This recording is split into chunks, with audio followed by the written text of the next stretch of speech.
sixth poem of ninth class, No Men Are Foreign, and the poet is James Kirkup. Let us start from here. Introduction. Have you ever thought of some people as strange or other countries as foreign? We have many ways of thinking of other people as different from us as them. They may belong to a different country or speak a different language. In this poem, however, the poet reminds us of the many ways in which we are all the same, for we are all human. What is saying in this poem? The poet is saying that no men are foreign. कोई भी आदमी है वो विदेशी नहीं है. क्या आपने कभी सोचा है कि कुछ लोग अजीब होते हैं? Have you ever thought some people are as strange? कुछ लोग कैसे होते हैं? अजीब होते हैं. और कुछ देशों को हम विदेश कहते हैं, और अदर कंट्रीज एज फॉरेन, और कुछ देश हैं जिन्हें हम क्या कहकर पुकारते हैं? विदेश कहकर पुकारते हैं. बेटा, इन this poem the poet James is affected by the second world war. दूसरा विश्व युद्ध हुआ था, उससे बड़े प्रभावित होते हैं. और एक सैनिक की क्या भावनाएं होती है? एक सैनिक है, दोनों तरफ से सैनिक लड़ते हैं और दोनों सैनिक एक जैसी ड्रेस पहने. अलग अलग ड्रेस होती है, अलग अलग भाषा होती है, परंतु इंसान तो दोनों होते हैं.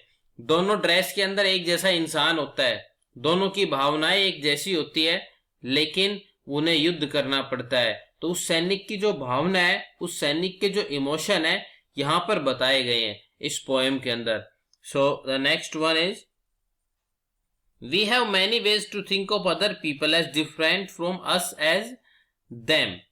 बोला है कि हम कई प्रकार से दूसरे लोगों को अपने से अलग मान सकते हैं और अपने आप को उनसे भिन्न बना सकते हैं. एक दूसरे से हम अलग कैसे हो सकते हैं? शकल सूरत के आधार पर, रंग भेद के आधार पर, हम चाहे उस तरीके से, आदत के आधार पर एक दूसरे से अलग हो सकते हैं. In this poem they may belong to a different country, और ये लोग अलग अलग देशों से संबंधित हो सकते हैं. They may belong to a different country और स्पीक ए डिफरेंट लैंग्वेज. ये जो लोग होते हैं ये अलग देश से हो सकते हैं, अलग भाषा बोल सकते हैं. मतलब ये वो लोग होते हैं जो अलग देश से होते हैं. फॉरेन हम किनको कहते हैं? जो अलग भाषा बोलते हैं और अलग देश से बिलोंग करते हैं. And in this poem, however, the poet reminds us of the many ways in which we are all the same, for we are all human. इस कविता के माध्यम से कवि हमें कई तरीकों के बारे में बताता है जिससे हम अपने आप को दूसरों के समान मान सकते हैं. हम मान सकते हैं कि हम सब एक जैसे हैं, और इनमें से सबसे बड़ा कारण है हमारा इंसान होना. After all, we all are human being and we are same. There is no difference in any human mankind. Okay, so let us start from first stanza. Remember, no men are strange, no countries foreign, bent all uniforms. Bent all uniform is asking and saying about the soldier. A single body breathes like ours. The land our brothers walk upon is earth like this in which we all shall lie. Remember, कवि कहता है कि हमारे लिए कोई भी व्यक्ति अजनबी नहीं है. फॉरेन मीन्स होता है बेटा the of other country. The other country means दूसरे देश के रहने वाले लोग. कवि कहता है कि हमारे लिए कोई भी व्यक्ति, नो मैन आर स्ट्रेंज, कोई व्यक्ति अजनबी नहीं है. नो कंट्रीज फॉरेन, कोई भी देश विदेश नहीं है. बेंथ ऑल यूनिफॉर्म, हम सभी मानव होने के नाते एक जैसे हैं. प्रत्येक के नीचे एक ही प्रकार का शरीर होता है. चाहे हमने किसी प्रकार की ड्रेस पहन रखी हो, लेकिन उस ड्रेस के नीचे एक ही प्रकार का शरीर होता है. लाइक आवर्स, जो हमारी तरह ही. The land our brothers walk upon, हमारी तरह हमारे भाई भी.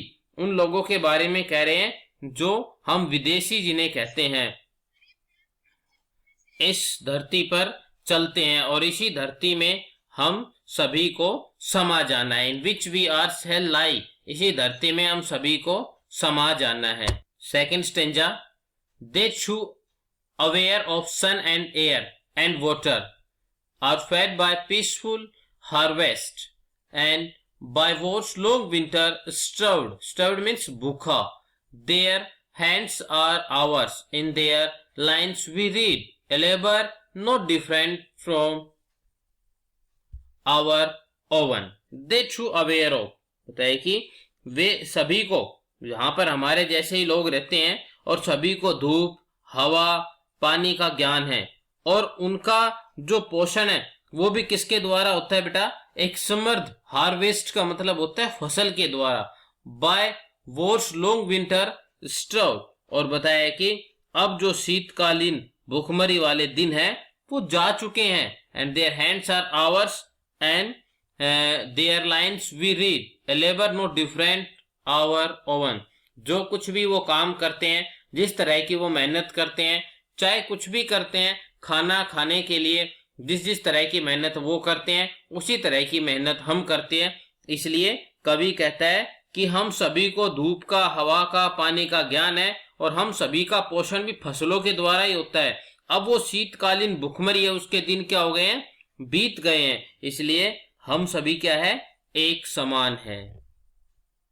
Third stanza is, remember they have eyes like ours that wake or sleep, and strength that can be won by love. In every land is common life that all can recognize and understand.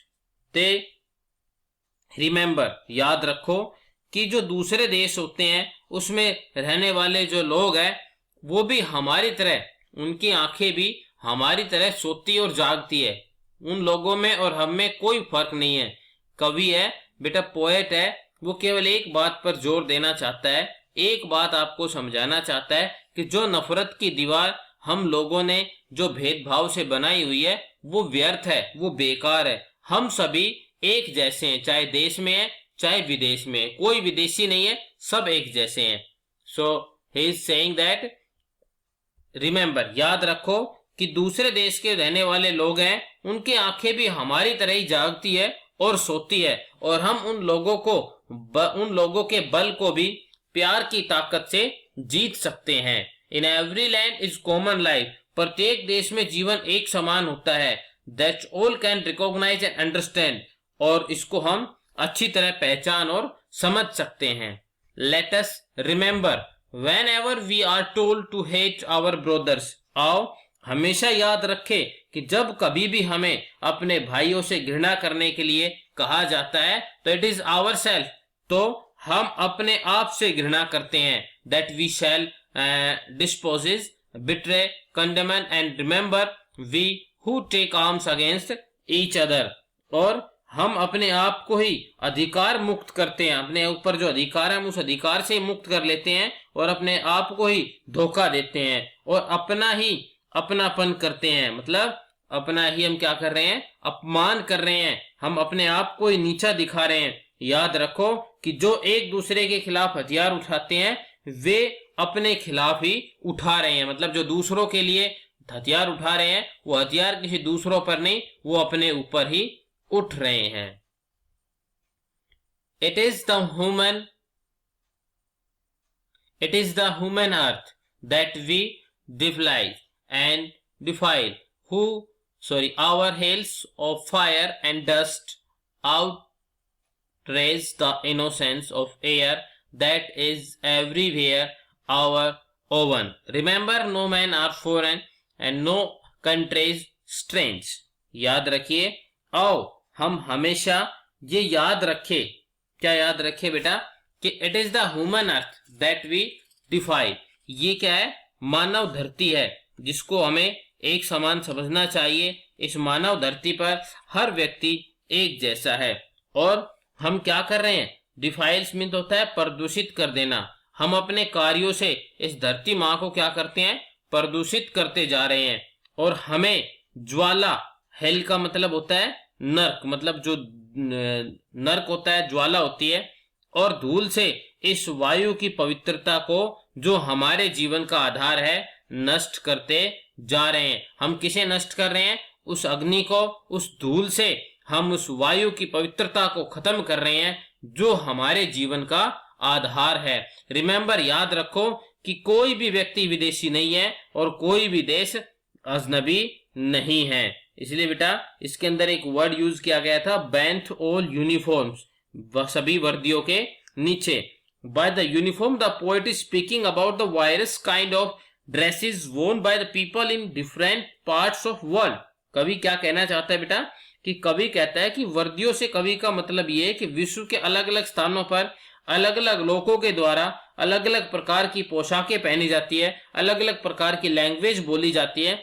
तो इसलिए कवि चाहता है कि वो सब एक difference बनाने के लिए इन सब से कोई फर्क नहीं होना चाहिए, क्योंकि हर मानव जाति है, हर मानव एक जैसा है। इसलिए हमें किसी से घृणा नहीं करनी चाहिए। क्योंकि जब दूसरा विश्व युद्ध हुआ था, जो पोएट है वो बहुत ही ज्यादा प्रभावित होता है उससे, उसके विनाश को देखकर उन्होंने ये जो कविताओं के माध्यम से, छोटे छोटे नोट के माध्यम से लोगों को क्या किया है, जागरूक किया है कि वो घृणा करने की बजाय प्यार की तरफ जाए, भाईचारे की तरफ जाए, ताकि ज्यादा से ज्यादा हम युद्ध को टाल सके। और अगर हम युद्ध टाल पाएंगे तो हम बहुत सारे विनाश से बच पाएंगे, भाईचारे को बढ़ा पाएंगे।